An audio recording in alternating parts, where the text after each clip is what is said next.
Good morning and welcome to online worship at Davidsonville United Methodist Church. We hope that everyone had a safe and happy Christmas and New Year's, and we are so glad to be back with our online worship, worshiping with you, even though it was super exciting, get to be with you through our past couple weeks, through our live streams of our really exciting events, like our children's pageant, our cantata, and our New Year's service. It was just great to be able to have you with us in our worship at the church, but we are so glad to be back with our online worship.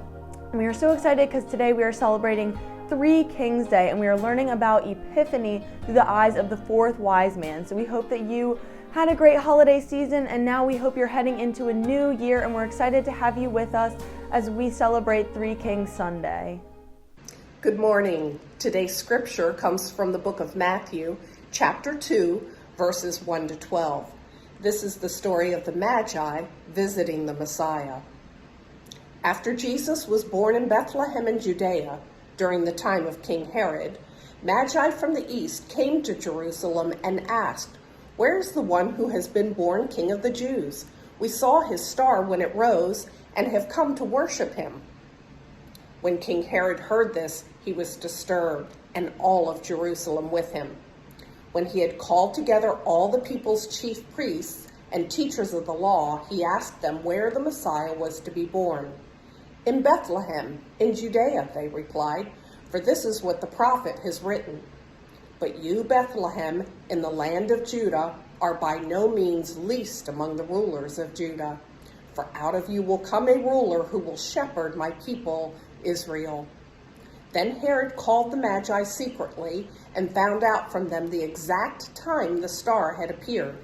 He sent them to Bethlehem and said, "Go and search carefully for the child. As soon as you find him, report to me, so that I may go and worship him."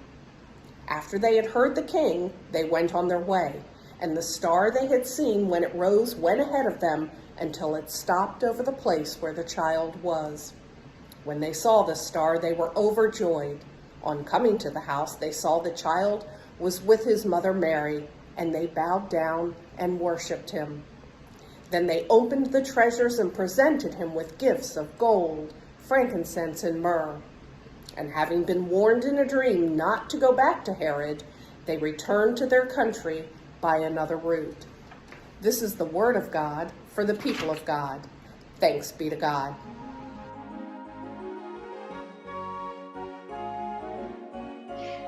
Some stories are told over and over again at the same time of the year. For example, we share the scriptures of Jesus' birth, baptism, death, and resurrection annually so that people who are open and ready and needing to hear them may hear those stories again. Mark's Gospel of the visit of the Magi is one of these stories. And we've heard this narrative from the viewpoint of King Herod's neurosis, from the viewpoint of the travelers' curiosity, wonder, and joy, and even from the point of view of Joseph's fear. We've talked about the meaning of the three gifts and of the impact of that visit on the village of Bethlehem and their families there, including the Holy Family. We've even talked about how people who are considered outsiders can be illuminated as true believers. But today I'd like to tell you the story again, but this time from the viewpoint of the fourth wise man or Magi. This story of the other Magi and his precious jewels was first told by Henry Van Dyke in 1895. But I think it contains important truths and lessons of faith for us today. Artaban was a wise man who lived in the mountains of Persia.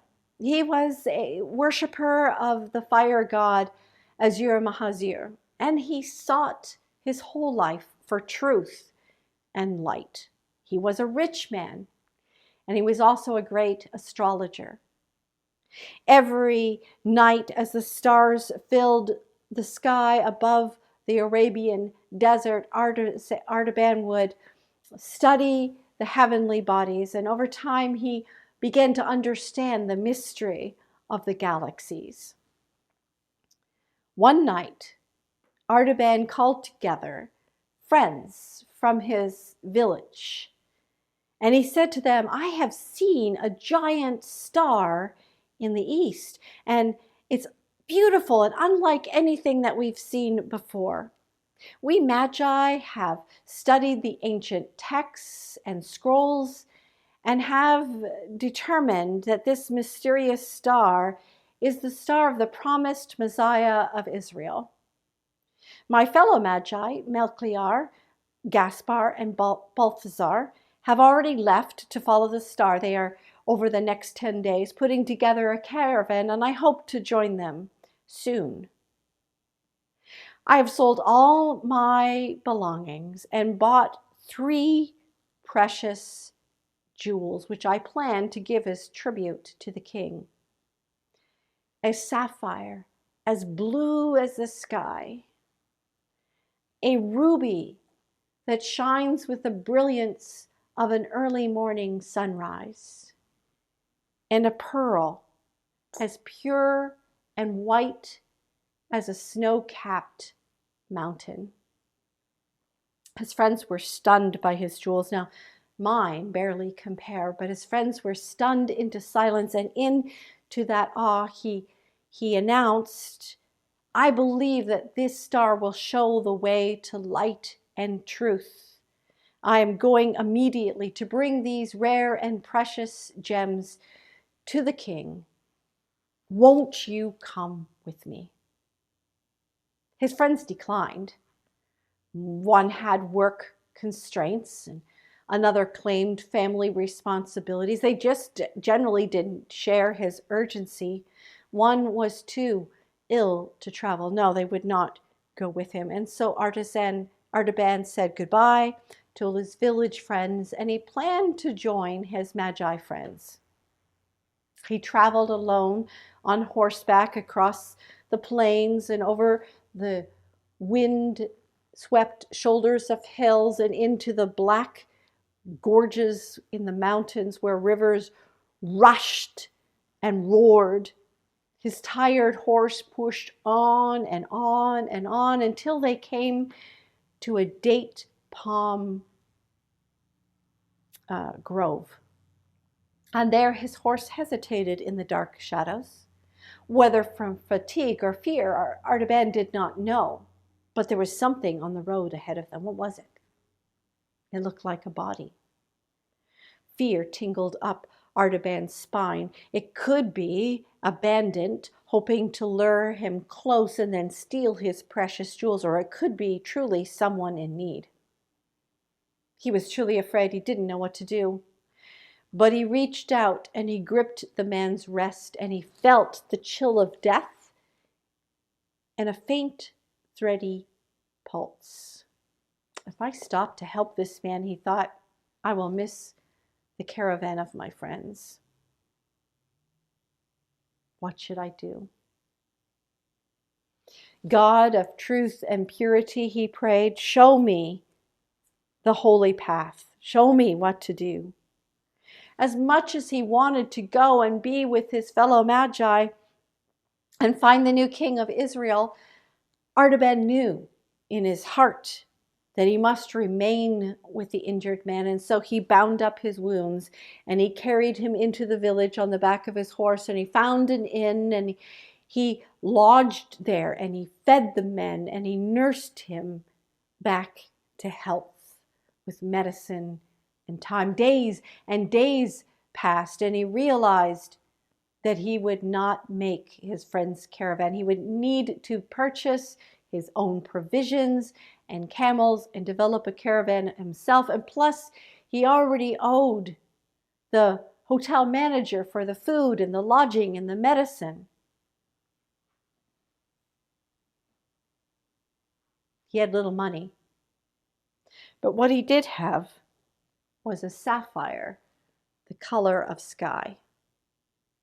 The innkeeper took the sapphire from Artaban and gently caressed it in his fingers and carefully examined it, and he murmured under his breath, "It is sufficient."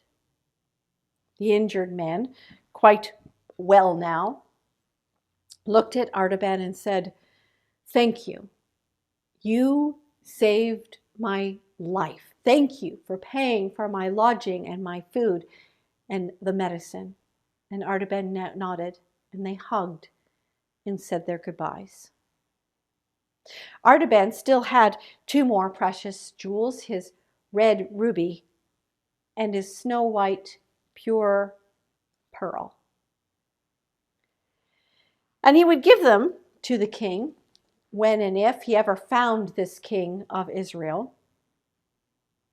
And so he rushed off to the land of Israel to find his colleagues, to meet with them, and hopefully they could present their gifts together. By now, rumors had spread that the king was actually born in a specific village, the village of Bethlehem, and so he pushed on quickly to Bethlehem.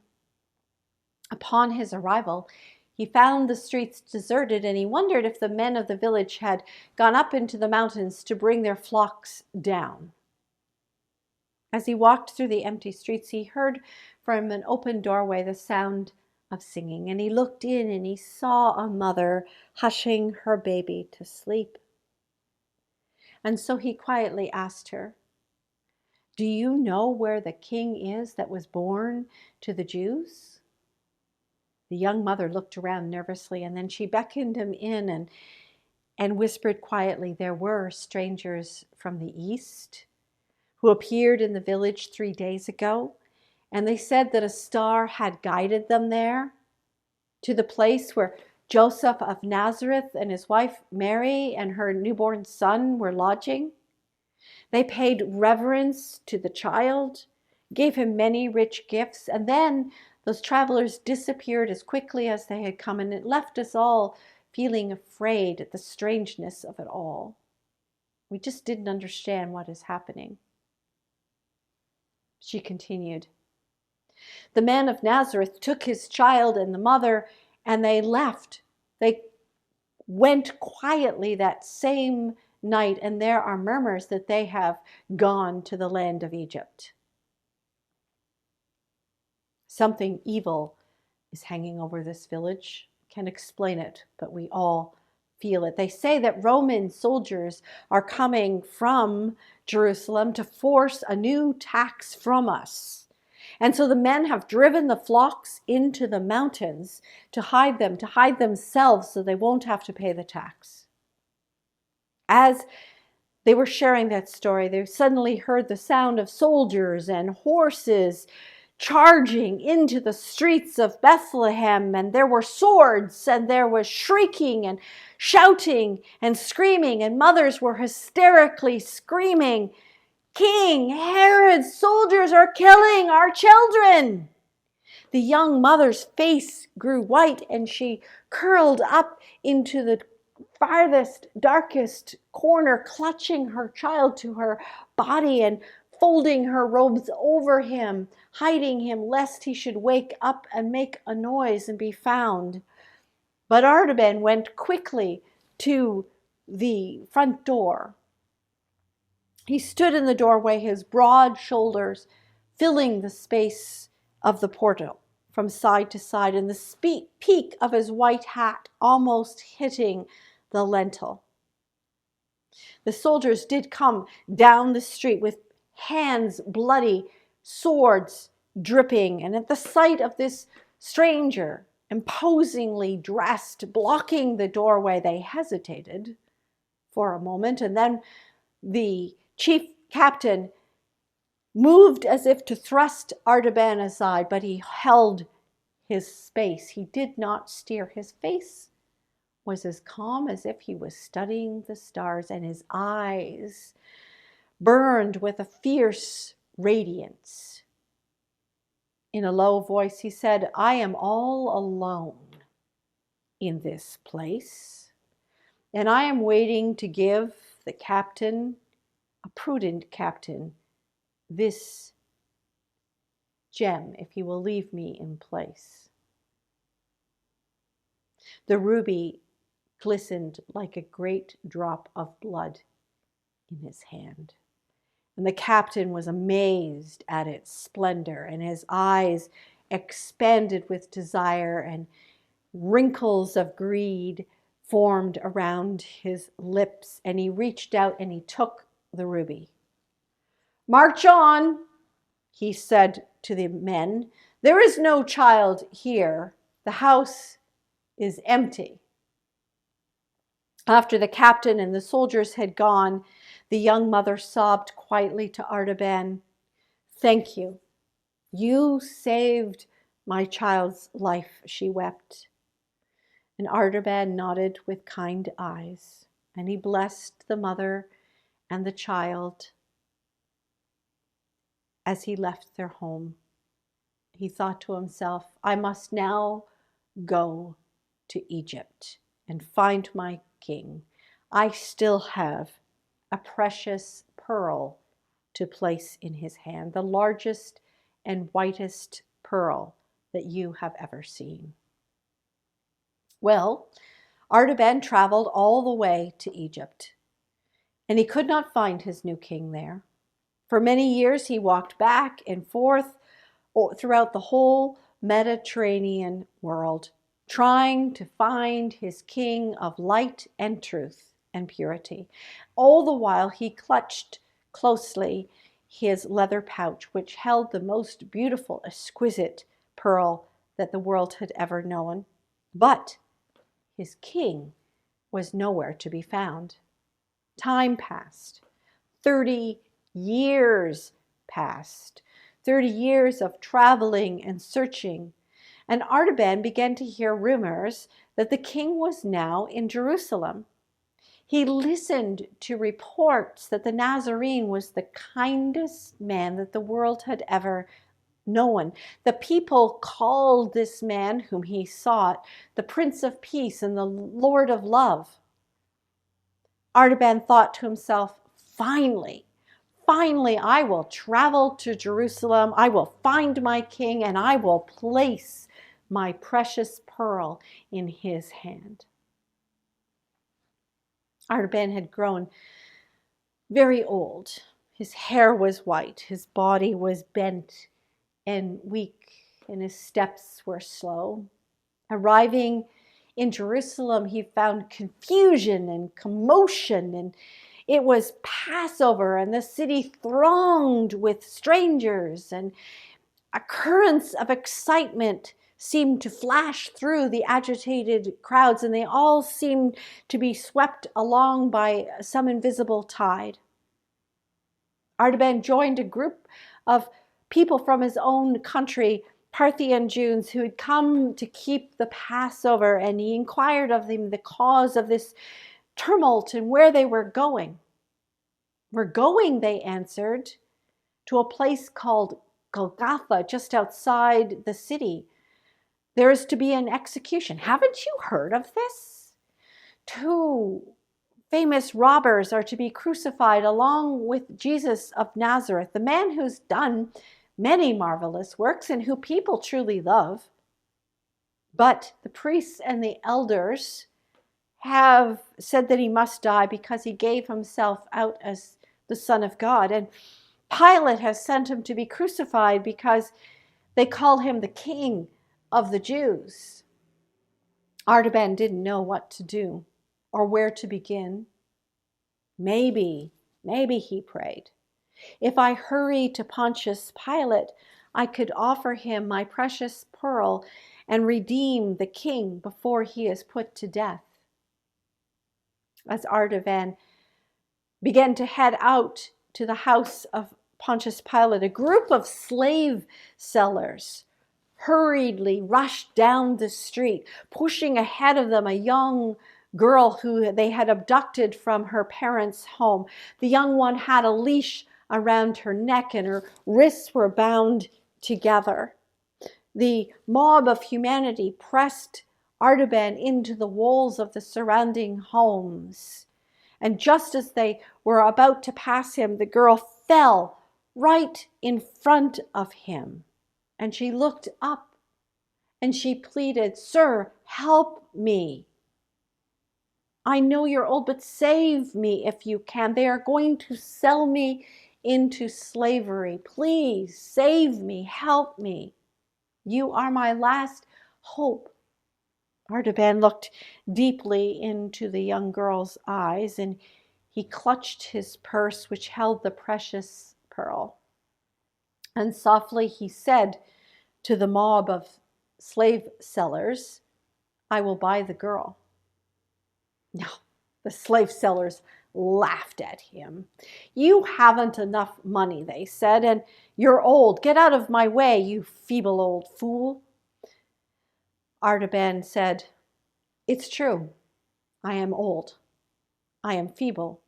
I have no money. But I have something better than money. Look at this. See what I have in my hand? And the slave seller's eyes riveted onto that precious white pearl, and sinister smiles crossed all of their faces, and they looked at each other, and then one growled, agreed, old man, we will take your poor pearl. And they snatched the pearl, and before you know it, they had disappeared down the street.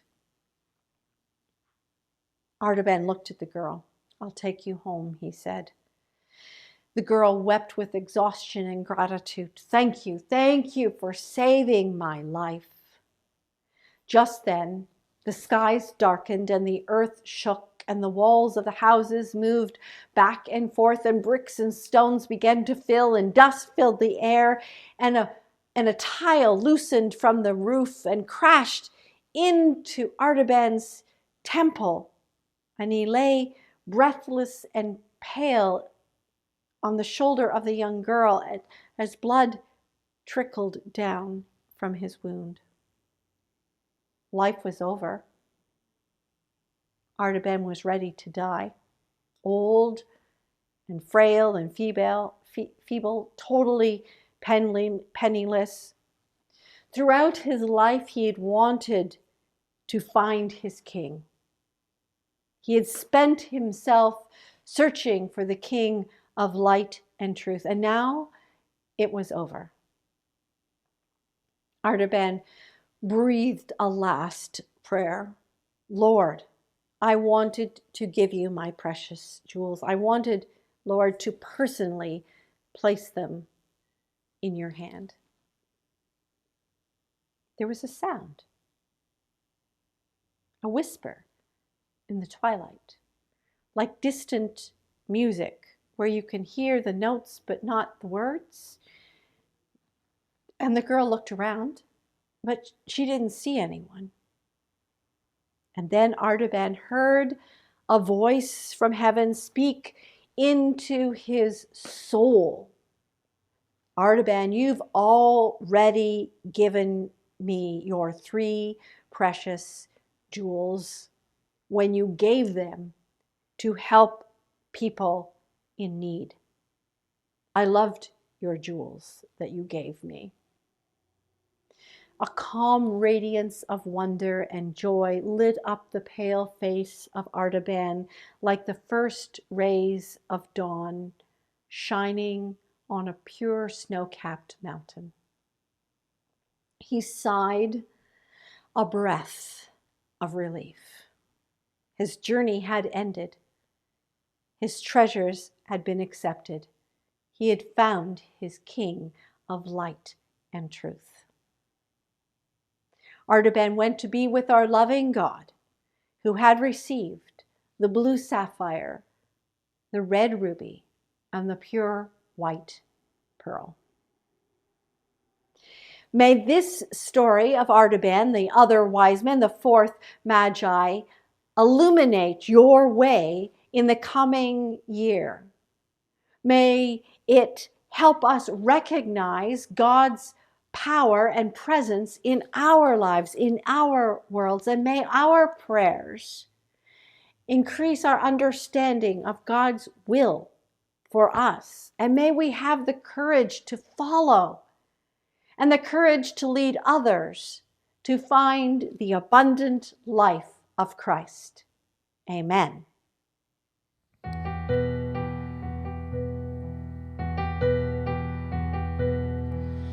We 3 are.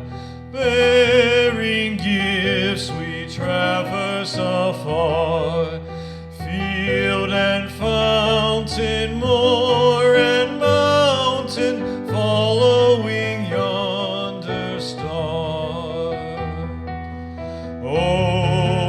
Oh, star of wonder, star of light, star with royal beauty bright, westward leading, still proceeding, guide us to thy perfect light.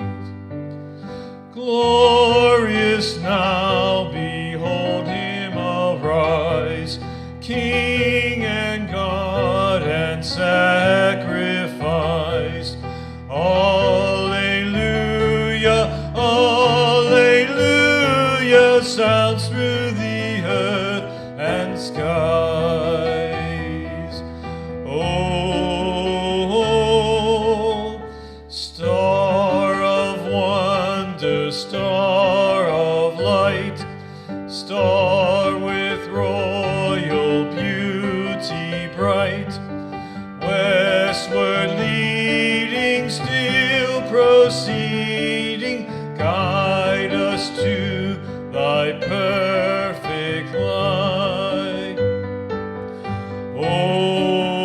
Oh, star of wonder, star of light, star with royal beauty bright, westward leading, still proceeding, guide us to thy perfect light.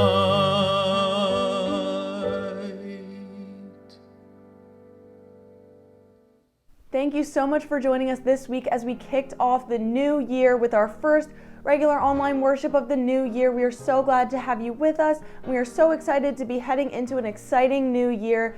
So please, please, please be checking the announcement reel at the beginning of online worship. Please be checking your emails, the church's social medias, the church's website. We have so many exciting things coming up, and we would love to just keep you in the loop with everything. So please keep your eye out for all these exciting events that we have coming up at DUMC, and we hope to see you again next week.